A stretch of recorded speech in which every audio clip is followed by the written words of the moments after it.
Okay, so she was the home that she grew up was not as observant as they were very observant, very strict observant, but there were not. My father's family leaned toward Hasidic Judaism, even though they weren't particularly Hasidim. But my grandfather on my father's side liked to go to Hasidic rabbis and liked to enjoy the Hasidic rabbis. My grandfather on my mother's side was less so, even though they were like Vishnitzer Hasidim, which was not like Satmar or wasn't as extreme. And they were more like Ashkenaz people. Ashkenaz means they down in Ashkenaz.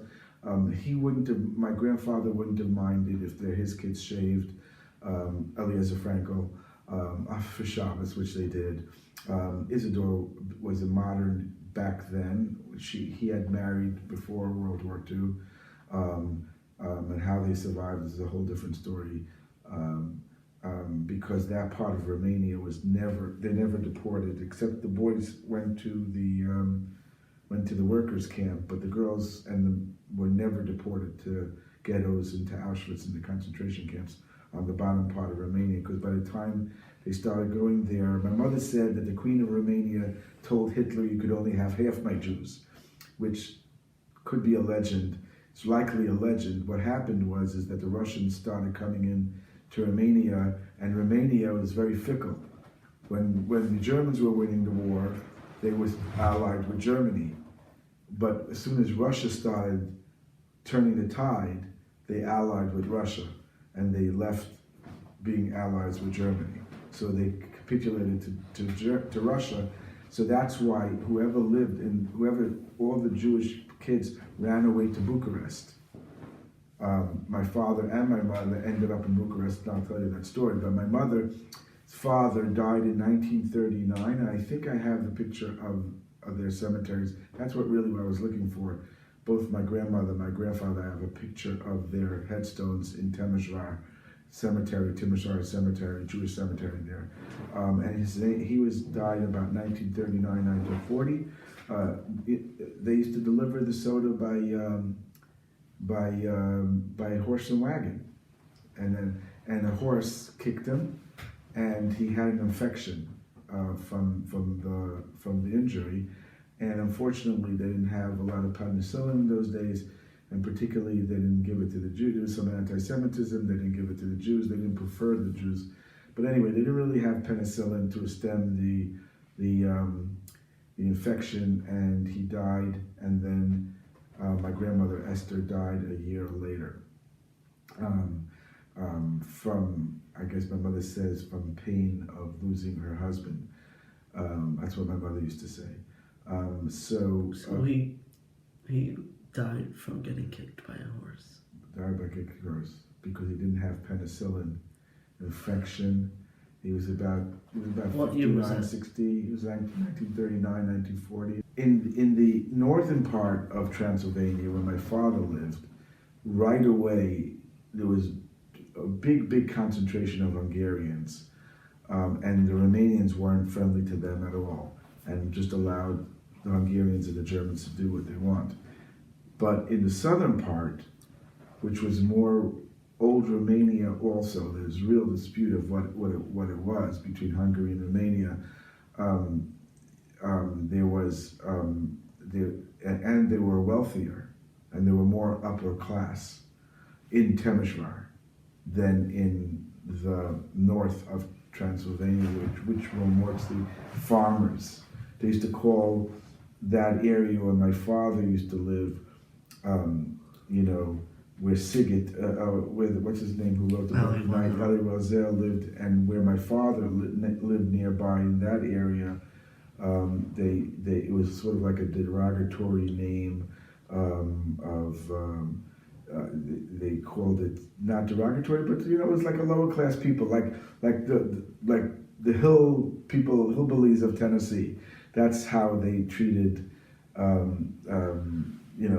that's how the city people treated the country people up there, like the smaller towns and villages in the northwest. But in the northwest.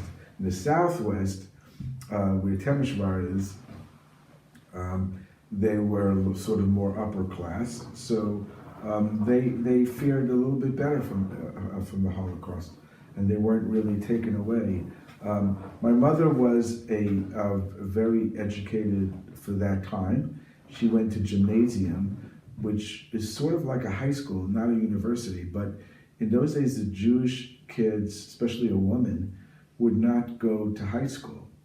It was not a normal, regular thing. They would just go to work, boys and girls, after they're 13, 14, after the ages of compulsory education. Now, my mother knew 7 languages. Gymnasium, when she heard what we studied in college, she said, "Oh, I studied that in gymnasium," even though she was like a high school student. And they learned language, they learned Romance languages. They studied philosophy in high school, like Goethe and Schiller. I didn't learn philosophy in high school. But anyway, so how did she learn? She was the youngest girl, so the girls were able to go to secular education, to gymnasium, more than the boys.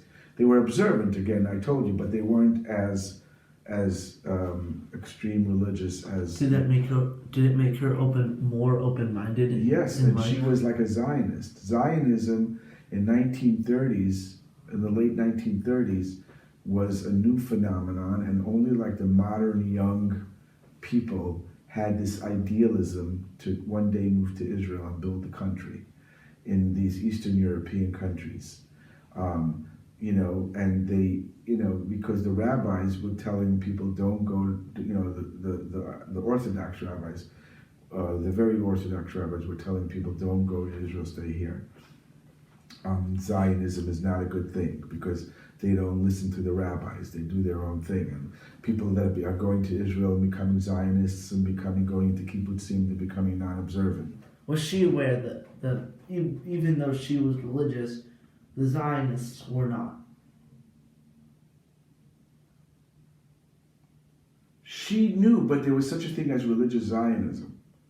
I'm just saying that's the reason why there was a backlash among the older people to say, don't become a Zionist, you may reject religion totally. But there was something called religious Zionism, which was Rav Kook and the Mizrahi. So there was religious Zionism, there was a whole big religious Zionism community.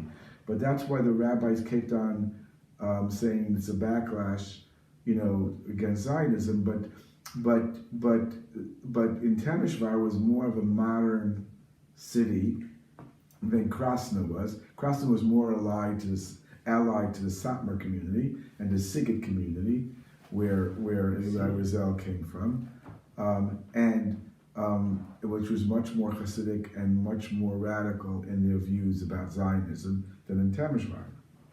The Vizhnitzer Rebbe, the Rebbe that my grandfather Eliezer Frankel, to give you an example, he moved to Israel, and while the Satmars don't believe in voting during the elections and having members of their community in the Knesset, the Vizhnitzer people do. So they're more like Agudas Israel, which is more a little bit more moderate in terms of their views of Zionism in Israel.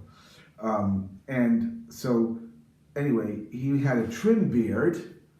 I have a picture of my grandfather with a round hat, Eliezer Frankel. So he trimmed his beard. Trimming your beard was already a modern thing to do in the 1920s and 1930s for observant Jewish people. My great-grandfather, Yaakov Berber, he had his long beard. My great-grandfather, Yaakov Spitzer, had his long beard and flat hat. So he was like, a Satmar hat, like that kind of thing. But trimming your beard was a modern thing to do. So most of my mother's family survived the Holocaust. As a matter of fact, all the siblings survived. The girls were never taken away. The boys were taken to some sort of work camps, but it was not with a very harsh work camp. And I think that Isidore never even went to a work camp because he was already a little bit older, but they didn't bother them. So. But they were orphans. Their parents had died, and my mother decided in 1943, 44, there was this big migration of young people going to Israel during the Holocaust, during the war, So Second World War II.